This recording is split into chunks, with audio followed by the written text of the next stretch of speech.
Welcome to the Primal Show with your host, Heath Squier, and today's guest, Greg Vetter from Tessemae's, dressings and mayonnaise and all sorts of amazing products. Glad to have you on the show. Big fan of what you guys are doing. It's great to see somebody making condiments for many different dietary lifestyles, including paleo, which is obviously my preferred type of dressing. But tell us a little bit about how you got into this great business and making condiments and what you guys got going on right now. Well, originally my mom made a salad dressing for my brothers and I, and we just ate it every single night. We were three wild boys. We played lacrosse in high school, in college, and professionally, and so we were just working out a lot and playing sports, and nutrition was very, very important to us. And so when a neighbor stole the salad dressing from my house after I had graduated college and I was playing professionally, I thought to myself, if a man's going to steal another man's salad dressing, I'm going to bottle it. And so, Yeah.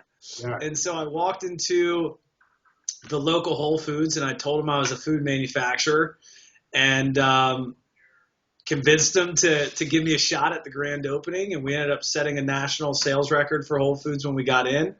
And then we just really wanted to keep it real, right? We've been in business for 6.5 years, and paleo has really become popular during that time.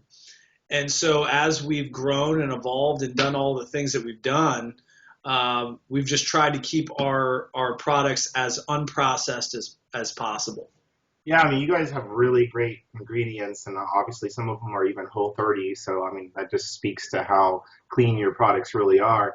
Yeah, you definitely started right around the time that 2011, 2010, when paleo got huge. I mean, you were like us. You just launched in the right spot. We actually had a similar beginning at the Julian Bakery, where we launched our bread into Whole Foods also, and then that grew nationally. So you guys are now in Costco, right? Yeah, we're in some Costco regions. We're in Kroger. We're in Safeway. We're in Wegmans. We're in about 5,500 stores. That's awesome.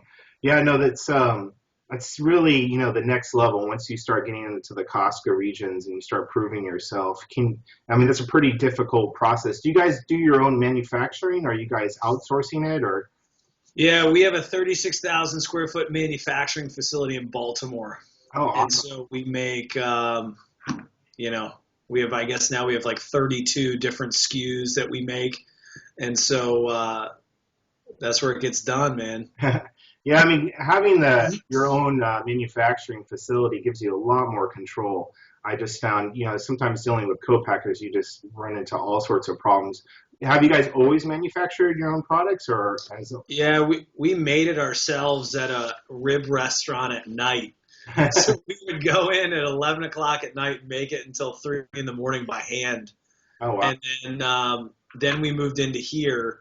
And, as we've grown and evolved, we've made some good friendships with other manufacturing companies and other co-packers just in case volume gets too high, or we can rent their facility and go in and do it. But our 36,000 square foot spot is where all the magic happens. Yeah, at the size you guys are at, I mean, obviously you've grown, substantially, and also very quickly. Have you guys taken any outside funds, or are you solely owned just by yourselves? Or I know the temptation for businesses that grow as fast as both of our is pretty tempting. But where are you guys at with being able to? Have you had purchase offers at all, or? Yeah, so we bootstrapped it for the first 3 years, I would say. Okay. And then we did a friends and family round, and we raised probably $2 million through friends and family so that we could outfit our manufacturing facility and deliver on some large purchase orders that we had. And then we did another round after that to get into Kroger nationally. And then we ended up running across Kevin Plank and his brother Scott Plank in the Baltimore area, and they are the Plank Brothers from Under Armour. And so as we look to grow and kind of take advantage of the opportunities that we have today, we raised $5 million through them recently to continue the momentum that we have in retailers. Yeah, I just in order to be able to meet the demand, the large POs and stuff, it's like you almost have to really raise a lot of capital to it's so costly, and we're kind of going through that same problem right now. Is we're growing so quick. It's like, do we take money from the outside? But we've been kind of fortunate, the SBA, because we do business internationally, they offer such great programs. But it's so tempting as we get to this size. It's like, people would start wanting to buy you. You're still growing so fast. It's like, your valuation would be so low if you sold so early. So, Right. But that's awesome. I mean, what's kind of, so you guys have branched out into some other things besides dressings, I see mayonnaise and things like that. How's the mayonnaise doing? I know that you have some competition now on the market from some other clean type mayonnaise, but that's a real category of interest because we obviously sell bread, so a lot of people are using mayonnaise. Yeah, I mean it's awesome. If you look at our top 5 SKUs from our e-commerce site and Amazon, mayonnaise is like number 3. Yeah. And so Whole Foods has brought both of our mayonnaises in. And yeah, I mean there's a lot of competition in everything that we do.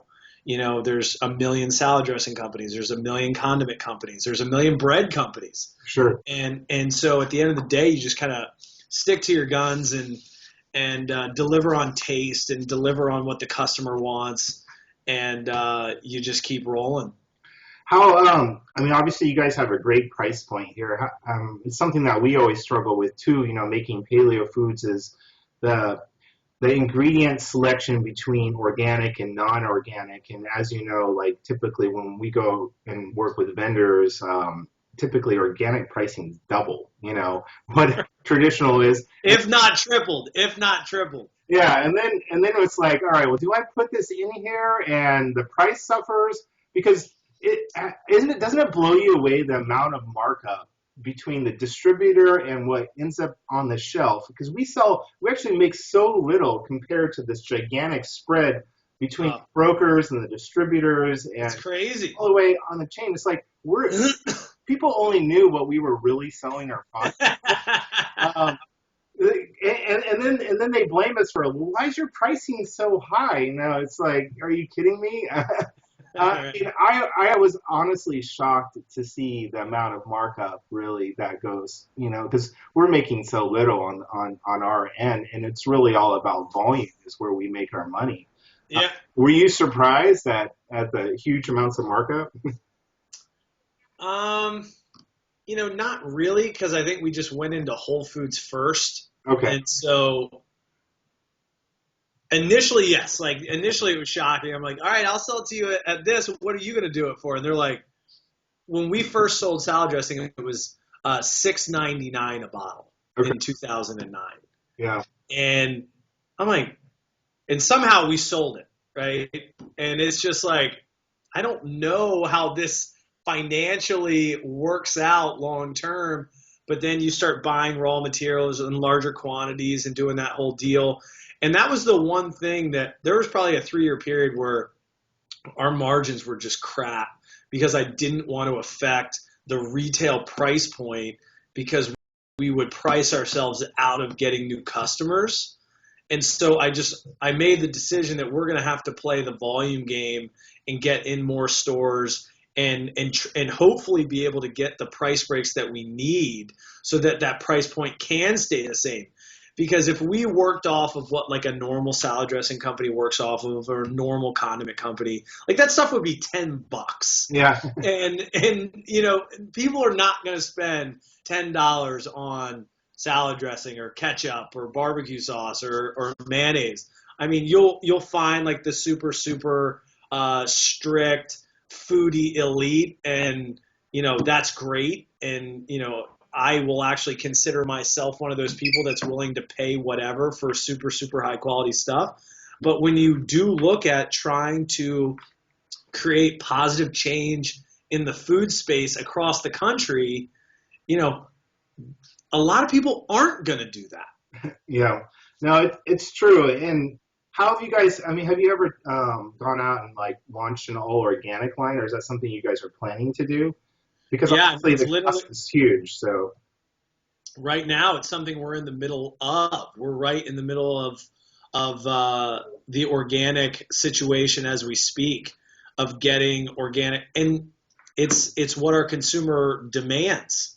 sure. So, we listened to them, and we worked our magic to make that happen and pull it off, because that's really what they asked us for. And so that's what we're looking into now. But yeah, I mean, the prices of raw materials for organic goods are crazy, and it really becomes a volume play so that you can keep those price points realistic for shoppers across the country. Yeah, especially when it comes to things like eggs and stuff, and there's just such a limited supply because we sell tons of egg white protein powder and it's in our bars and stuff, and people are like, well, why isn't it organic? And it's not actually even available in truckloads. People Right. have no idea that you cannot buy organic egg white powder in truckloads. You can get whole eggs, but still, it's the farms are really just pumping out tons of non-organic. But there is a lot of great farms like Rose Acres and things like that that are offering like cage-free egg whites, and we actually always buy organic when we can if it's even Right. fully possible. But it's just the volume's not there, It's not. especially after the avian bird flu, where almost all the birds died in the United States. Um, Our our raw material mayonnaise costs tripled yeah. in one day. It was insane. Yeah, no, I mean, we saw pricing go. This actually was the second time it happened.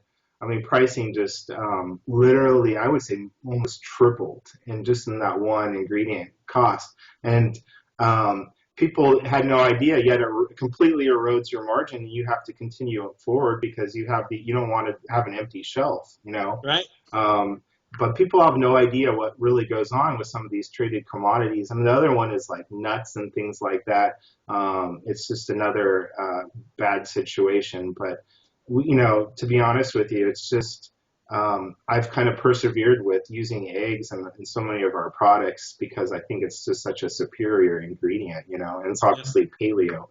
But having a paleo template, as you know, it really limits us in terms of what we can use and trying to make sure that the product stays fresh and Right. using preservatives and things like that to be paleo compliant is huge. Is that would you say your biggest push is like your paleo dressings in general? It seems like most of your stuff is paleo, or I mean, has that always been really your focus? In the beginning, we didn't really know much about paleo, right? We called it source eating. We've just always tried to eat from the source. Yeah. And so in 2009, I knew nothing about paleo at all. And so we just wanted to keep it 5 ingredients at that point. And so then it's funny just to watch the rise of the Whole30 diet.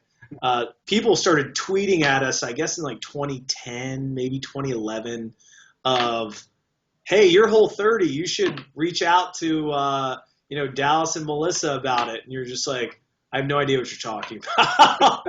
And so it turned out that a bunch of our products were Whole30, and then we really got into it, and we became good friends with Melissa, and we've just watched her meteoric rise. And we do actively look at every product that we have, and can we put it in those guidelines? Because for us, we have that balance of, it's the taste first, then it's the quality of all of the ingredients and everything else, and then it's kind of dietary lifestyle after that, right? And so if we can hit all three out of the park at once, like with Maddie's barbecue sauce or our ketchup or our mayonnaise or some of our dressings, we're gonna do it. So it's definitely something we talk about every day. So, what is your best seller right now between all your different products? What are you guys moving the most of? What's the most popular item you have? Well, I'll go with because retail is different than our e-com site because e-commerce has everything that we make, and retail and all the different retailers they don't have everything. So right now, if you look at our top five, it's lemon garlic dressing, the original lemon garlic, Maddie's barbecue sauce, regular mayonnaise, ketchup, and our buffalo. Those are our top five. And then top 10 are the garlic spread, which nobody really knows about, and it's unbelievable. And then some of our dressings, soy ginger is really popular, balsamic's really popular, green goddess is really popular. Awesome. Yeah, it's actually really smart, and not a lot of companies actually offer all their products online. A lot of people are just straight to the store. I think it really diversifies us, and it allows us to launch new products. Yeah. Because it's like, as you know, it takes sometimes quite a while for products to make their way to the shelf, and Yeah. and sometimes stores are like unwilling to even take new SKUs once they have a set. It's like they don't even want to change it, and it's just like I know. you almost have to launch everything all at once to go like because they'll take it all at once. But if you want to add stuff later, it's like, all right, come on, guys, like take the new Right. product. But it's such a long process, just to roll out new items. Sometimes it's people are like, when is it going to get into the store, and sometimes it takes 6 months to a year. It just does. I mean, it's crazy. We, for example, and you still can't really find it, but our condiments, the amount of business that we do on our site for our condiments, we bring this data to the retailers and we just say, listen, like people love this stuff, but it's such a paradigm shifting concept, refrigerated, fresh, craft condiments that you go to these meetings and these people are just like, one guy said over his dead body, Yeah. will bring in a fresh ketchup.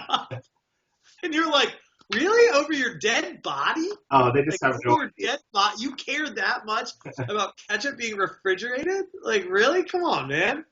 In that old way of thinking, you see these buyers starting to get weeded out, and you have a lot of fresh blood coming in right now because honestly, everything's changing. The whole mindset and the way Yep. everybody thinks about food is changing. Nobody thought to buy frozen bread out of the, freezer either. Now it's like now every single store has a little frozen bread section. Yep. There's just it's amazing to see the way stores are changing and really going after our natural products. And it's great to see, chains like Kroger and Wegmans and these larger chains really start to embrace natural products like both of our companies offer. But what's kind of new? What do you guys got going on for 2016? Do you guys have any new product lines launching besides the organic, I guess, which is huge? Yeah, I mean, we got a lot. We have 1.5-ounce packets now of everything that we make. We just launched that like 2 weeks ago. We have a lot of innovation in the pipeline right now, and so we have so much innovation that we're putting together kind of an innovation template to really weed out the things that maybe shouldn't be innovated and then the other things that really should and that we should bring to market. And so, 2016 for us, it's going to be about innovation. It's going to be about new retailers. Oh, that's awesome. Have so how is the calorie count in general on most of your stuff? I mean, obviously you appeal to like a dietary market. Is some of your stuff kind of geared towards being a little bit lower in calorie? And do those dressings maybe sell more over the ones with more fat? I mean, it's always kind of a debate. A lot of people are, even though they say they don't count calories, they really do at the end of the day. So, and sometimes it's tempting to put more fat in products, but it seems like, at least to me, the products that are lower in calories always win, even though fat is so popular right now. But when you're trying to lose weight, sometimes calories really do matter. So. Yeah, I mean, we don't design any of our products with calories in mind. Okay. To be honest with you, I mean, our lemon garlic dressing is primarily olive oil, and so you get a lot of fat in that dressing. I mean, oil is fat by definition. Yeah, and it's 9 times the calories, so there's really no way around it. So. Right. And so, yeah, I mean, I think for us, again, it's kind of like quality of ingredients, the taste, and then how clean the ingredients are, and then how it fits into people's lifestyle. And so, more and more people are looking for a clean label uh, instead of just the overall caloric count. We had a line of whole foods based Health Starts Here dressings that had no calories. It was vinegar and water and garlic and spices and date puree and stuff like that. And they didn't do well at all. And so, those were, 0 to 10 calories versus 100 to whatever that the lemon garlic was, and people didn't want them. And so that was really, really interesting for me to see that a lot of what you think from a dressing perspective maybe isn't always true. Yeah, well, plus you have, now fat's very popular and people Yep. are so afraid of it. So, yeah, I mean, it makes perfect sense why you guys have seen such a huge explosion in business because all of a sudden it's like, hey, you know what, people don't mind adding a little bit more of this high quality ingredient dressing onto their salad or mayonnaise onto their, bread. So it makes perfect sense. Well, I'd say definitely job well done. I'm actually really excited to try some of your products. I haven't tried them yet, and I'd definitely be interested in aligning ourselves with offering maybe some of your products on our site too, because they go so well with so many of our products here at the Julian Bakery. So we'll definitely have to talk offline, and I'd love to send you a little basket full of some of our goodies too. And Would love it. yeah, that'd be awesome. Well, I want to thank you so much for coming on the show. We'll definitely put this all over the place and definitely we'll be recommending your products to all of our customers. I think it's really awesome what you're doing. Appreciate it, man. All right, man. Thanks so much. See ya. See you soon.